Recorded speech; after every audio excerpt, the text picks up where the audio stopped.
Hi, we get to now create some fun designs, and the first design that I'm going to be showing you is a flared skirt. So what you see here on the screen is that I have called up my skirt block. You always want to start with your skirt block so that you know that it will fit you. So this is the fitted skirt block. And then the next thing that I'm going to do is that I'm going to save this as a flare skirt. So I'm going to go into my correct pattern directory that I want, and so I want that into my week 2, and then I'm going to then save that with my initials, PA for pattern assignment 01, and you'll just call it skirts. And so this will be the patterns that you'll need for pattern assignment number 1. So go ahead and save that. Then, as I mentioned, the pattern makers like to covet their patterns, and so they always protect that pattern. See, you can see that it's read only. Now we have saved this with a different name, so I could just uncheck that read only. But again, it's always good to save your pattern block, even when you're creating styles, just in case you mess up, you can go back to the original. So what I recommend doing is going to edit, copy all pieces, and then edit and paste. So you now have a duplicate. And these duplicate pieces you can now make changes to. If I double click on them, you'll notice that it is not a read only. So then I can then keep my block, and I don't have to worry about the fact that I'm messed up a pattern or not. Then the next thing that's important is that the patterns should be used without seam allowances when you're creating a style. So just to review a little bit about seams, when you plotted, you had the solid line, or you should have had the solid line on the outside, because that's where the cutter is going to go. But when we're going to get rid of seams, we want the solid line on the inside. So it's important that solid line on the inside. So I'm going to go seam, switch all to sew, because I'm going to be on the sew line, and then I can come up to my sewing machine and delete my seam. So just remember, solid line on the inside when you're trying to delete the seam. Then I'm going to just work on the front to start with this pattern. The front is done the same way as the back, and so I'm just going to show you the front, and then you would do the exact same thing to the back.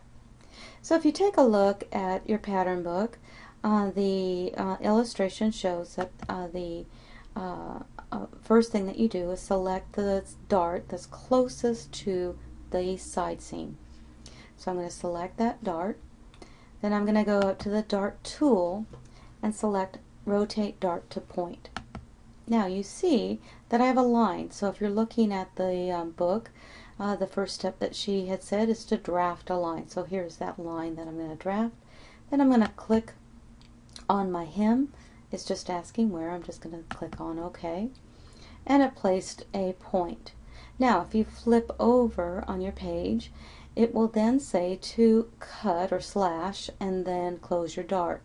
So a CAD program works by the pivot method. So you can see that I'm pivoting, and then I can actually close my dart the entire way or just a portion of the way. So I'm going to do the entire way as shown in the textbook. And you see that I now have rotated the dart from the waist down to the hem.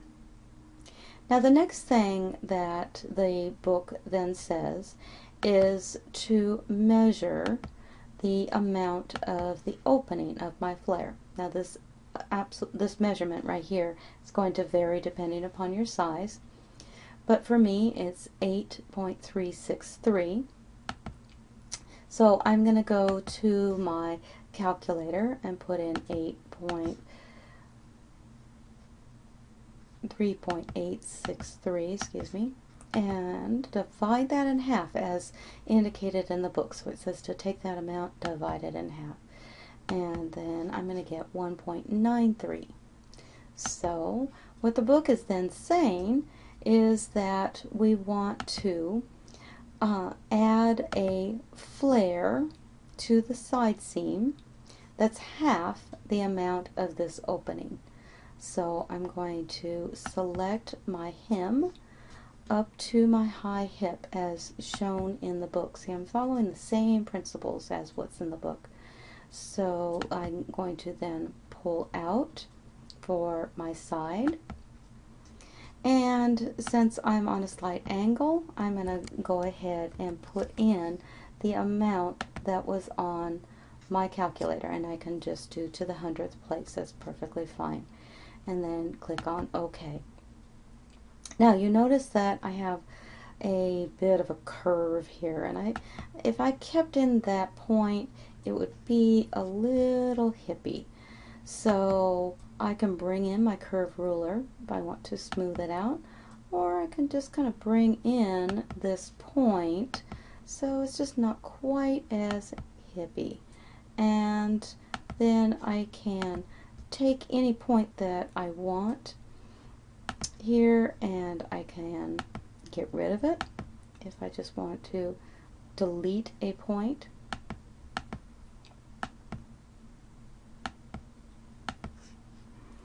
And then I can then move points to make a smooth little transition. And again, if you would like, you can bring in that curved ruler if you don't feel comfortable eyeballing. So now I have a nice curved line there. The next thing that the pattern book will say is it will say to trace the pattern to make basically a final. And you don't need to trace the pattern. Basically what we need to do is just kind of take an eraser and get rid of our dart images. So we just want to get rid of them. So you see I've selected the dart by the dash line around it. I can then select here and then delete both of my closed dart and the dart image.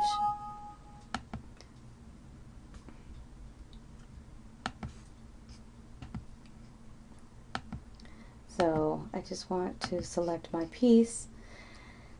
Then I should make this point right up here, just smoothing it out, make it a curve point. Remember, whenever we pivot, we kind of move darts around and that kind of thing, the program just generates a grade point.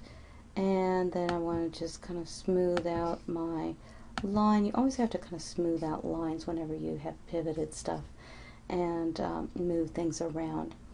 Then I'm going to get rid of excess points that are also on my hem, and and change grade points to curve points to kind of smooth out again.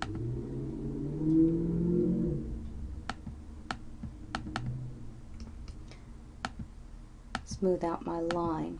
Now, a couple little pattern making principles. One, the center front needs to be a 90-degree angle, because if I do view half here and I show that I need to make sure that this is perfectly straight, and I can see that it's just kind of coming up just a little bit. See that line? It's just kind of dipping up, and that's exactly what's going to happen when you sew up your design.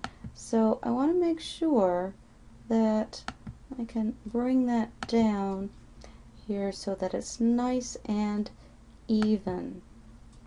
So again, you can eyeball it, or you can, if you want, do the add point and align point.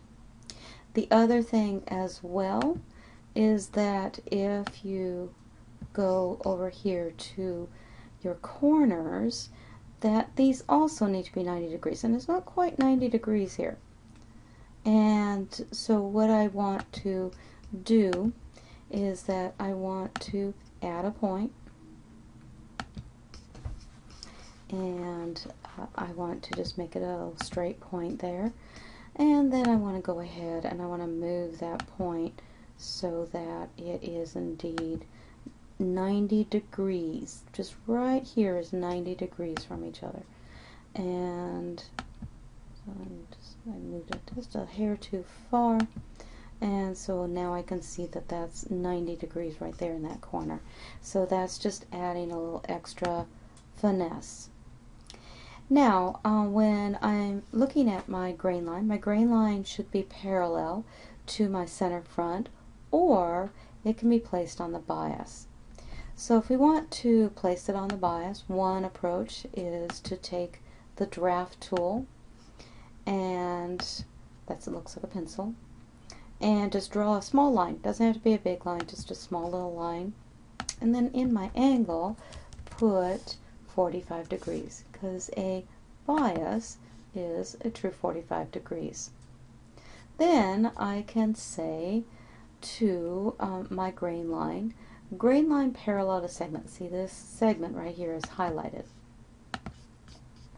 And I can say grain line parallel to segment, and it then puts it on a true bias. So then I can say rotate to grain line, and so you can see that when I lay out my pattern piece, it actually is going to be on a true bias. Then this was just a little pencil mark or a draft line, so I then want to select this little line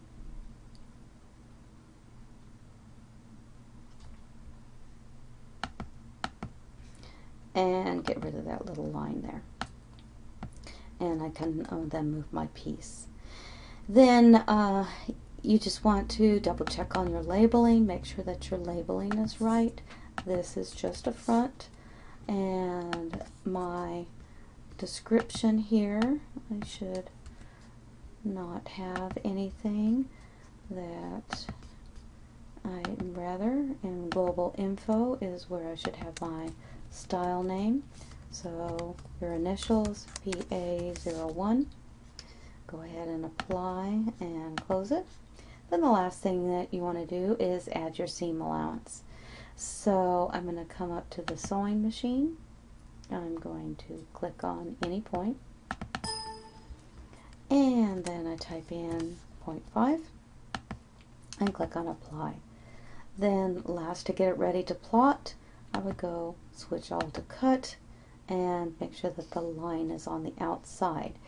So that's basically my skirt, and I'm going to follow the same procedure to do the back. I hope you enjoyed creating a flared skirt.